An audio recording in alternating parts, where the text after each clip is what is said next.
Hey there, everybody. Welcome and come on in. Come on in. It's Karen Wagner here bringing you another parenting tip. So if you are joining me live today, you will see a link that says StreamYard.com/Facebook. If you would be willing to click that link, this allows you to connect with me through your Facebook profile. So if you are commenting on anything, I'd be able to see your name in your profile and not necessarily a little bubblehead that says Facebook user. So welcome and come on into today's parenting tip. I want to talk to you today about 4 steps to develop responsible tweens and teens. In other words, how can we set boundaries with our kids? You know, parenting is hard. We all know this, and parenting teens just seems to be harder. And I just found that they start developing their self-identity and their independence. And some of us get really caught off guard. I know I did, when it just seemed like the switch flipped, okay? All of a sudden, things were really normal. It seemed like whatever normal was. And then all of a sudden, I wake up and I'm getting this sassy mouth. I'm getting back talk. I'm getting some attitude. And I'm like, what the heck is going on? And you know, the relationship is changing. And so is our parenting relationship. And if you have been a helicopter parent in the past, in other words, hovering over your kids and overprotecting them and making sure that they're not going to get any trouble, and or if you have been a drill sergeant, you know, mandating that top-down, authoritative parenting style, neither one of these is going to be working for you anymore. So if you haven't already adopted the parent coach philosophy, now is the time. So what I want to share with you is a couple of things in this particular tip. But the first thing is there are going to be 3 house rules that I want you to implement in your home for teenagers. Now, you know, in the past, I have talked about having family meetings on a regular basis. Some people do them, you know, a few times a year. Some people like to do them on Sunday nights after dinner, you know, just talk about what's going on and try and bring balance back to what's been going on in the house through the week. But there are 3 rules, house rules, that I want you to have with your teenagers. Now, the first rule that I want you to instill with your kids is to remind them that you want to be treated with the same respect that they gave you in elementary school. In other words, I expect respect. Now, our kids, when they were younger, they kind of, they love us and they were more receptive to us, unless, of course, you had a strong-willed child like Kyle who just wanted to, you know, reject everything that I said. But in the most part, they are really solely dependent on us. And there was a level of respect at that point. And then all of a sudden they become teenagers and feel as though they don't need to respect us anymore. Not happening. So rule number 1 that you can discuss at your family meeting is, I know you're getting older. I know you're becoming, you know, more independent, but I really expect you to treat me with the same respect that you gave me in elementary school. Is that fair enough? So that's the first rule that I want you to implement. The second house rule here is I expect you to do chores around the house.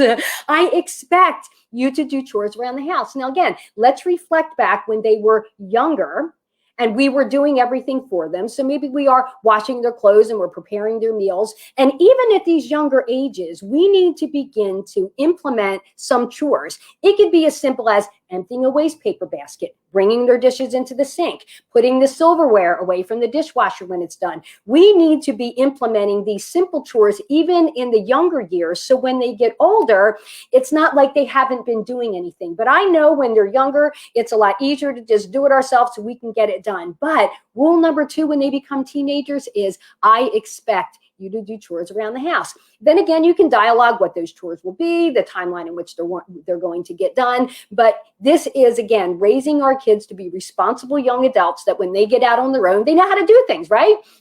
Rule number 3.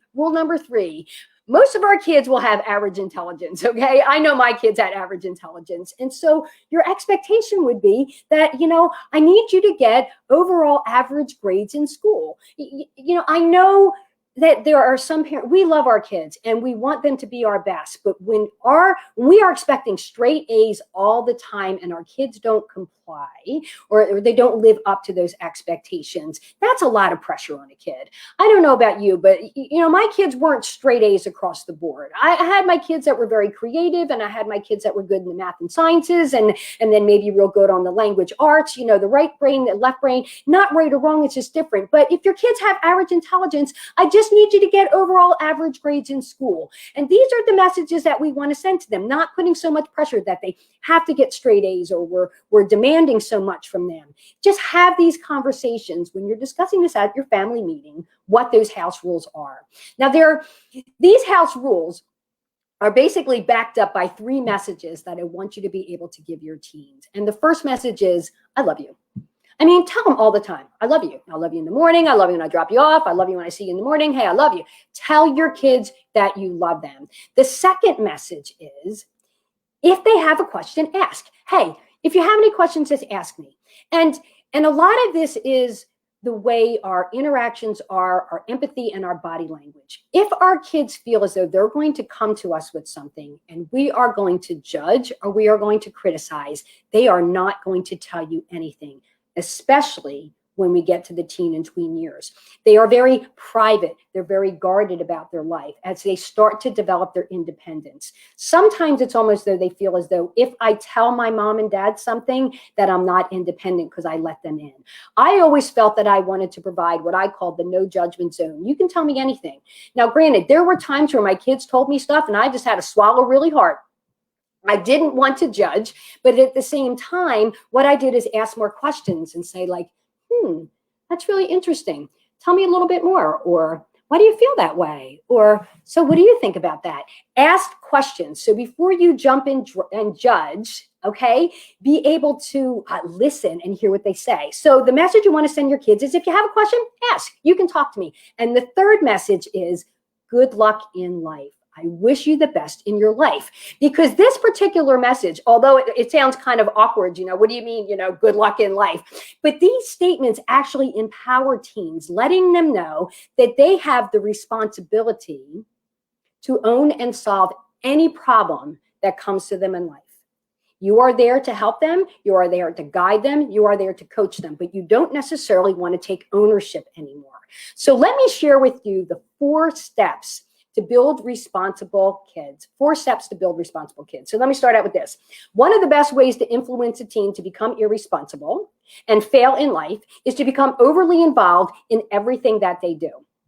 This is why we need to change our parenting techniques. So whether you were the helicopter parent, always hovering and making sure that nothing bad happened, or if you were the drill sergeant, always telling them what to do and how to do it, this needs to change. So one of the best ways to influence a teen to become irresponsible and fail in life is to become overly involved in making sure that they do make it. You can't make sure that they make it. They need to make sure that they make it, okay? I don't think you're going to succeed, so I better get in there and help you. And the kids are going to, live up to that. They'll let you take over. But the thing is, we are not raising them to be responsible. Overly involved parents will almost always raise learning resistant kids. Why? Because we've done all of the work.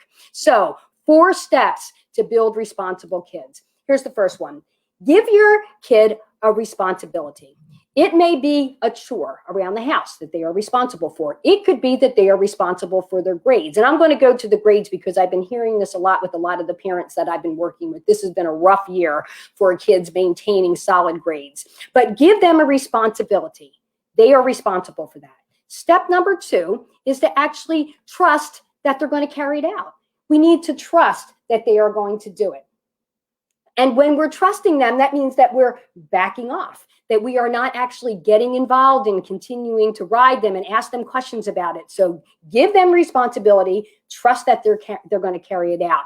But I don't want you to take this the wrong way. But at the same time, I want you to think in the back of your mind, I hope they blow it. And let me tell you why. Because when they blow it, that becomes the learning opportunity. That becomes the learning experience. And when they do blow it, I want you to stand back and allow the consequences to happen while you're still expressing empathy, And the 4th step, which is the most important one of all, is to turn around and give them the same responsibility again. This is the message that it sends. When they fail, they blow it, and you're there, and you allow them to experience the logical consequences for their choices. This is the message that you send when you allow them to go back in it. You got this. You got this. You learn from your past experience. You got this.